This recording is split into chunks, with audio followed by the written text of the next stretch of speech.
തലവേദനയോടൊപ്പം vomit ചെയ്യാനുള്ള tendency, ലൈറ്റിനോടും സൗണ്ടിനോടുള്ള sensitiveness, ക്ഷീണം എന്നിങ്ങനെ കോമൺ ആയ കുറച്ച് സിംറ്റംസ് ആയിരിക്കും മൈഗ്രെയിൻ എന്ന് പറയുമ്പോൾ പല ആൾക്കാരും ചിന്തിക്കുന്നത്. പക്ഷെ ഇത് മാത്രമല്ല, കുറച്ച് റയറായ സിംറ്റംസും മൈഗ്രെയിൻ ഉള്ളവരിൽ കാണാറുണ്ട്. ഒന്ന്, സ്മെല്ലിനോടുള്ള സെൻസിറ്റീവ്നെസ് ആണ്. തലവേദന വരുമ്പോൾ ചില സ്മെല്ല് ടോളറേറ്റ് ചെയ്യാൻ പറ്റുന്നില്ല, അല്ലെങ്കിൽ പർട്ടിക്കുലറായ ഏതെങ്കിലും ഒരു ഗന്ധം മൈഗ്രെയിൻ ട്രിഗർ ചെയ്യുന്നു എന്നൊക്കെ പല ആൾക്കാരും പറയാറുണ്ട്. ക്രോണിക് മൈഗ്രെയിൻ അല്ലെങ്കിൽ മെഡിക്കേഷൻ ഓവർയൂസ് ഹെഡേക്ക് പോലെയുള്ള കണ്ടീഷൻസ് ഉള്ളവരിൽ അലോഡൈനിയ എന്നറിയപ്പെടുന്ന തലയിൽ തൊടുമ്പോൾ പോലും വേദന അനുഭവപ്പെടുന്ന അവസ്ഥയും കാണാറുണ്ട്. കഴുത്തിൽ അനുഭവപ്പെടുന്ന സ്റ്റിഫ്നെസ്, വേദന, ഫ്രീക്വന്റ് ആയി കോട്ടുവായി ഇടുക, യൂറിൻ പാസ് ചെയ്യുക, കൃത്യമായിട്ട് കാര്യങ്ങൾ ഓർത്തെടുക്കാനുള്ള ബുദ്ധിമുട്ട് എന്നീ ലക്ഷണങ്ങളും മൈഗ്രെയിൻ ഉള്ള ചില ആൾക്കാരിൽ കാണാറുണ്ട്. ഇതൊന്നും കൂടാതെ വളരെ റയറായതും അല്ലെങ്കിൽ യുണീക്കായ ചില സിംറ്റംസും മൈഗ്രെയിൻ ഉള്ള പല ആൾക്കാരിലും കണ്ടെത്താറുണ്ട്.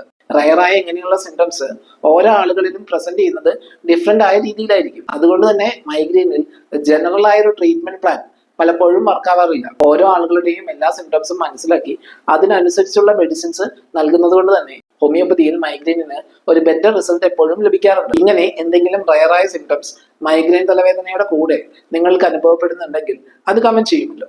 ബൈ.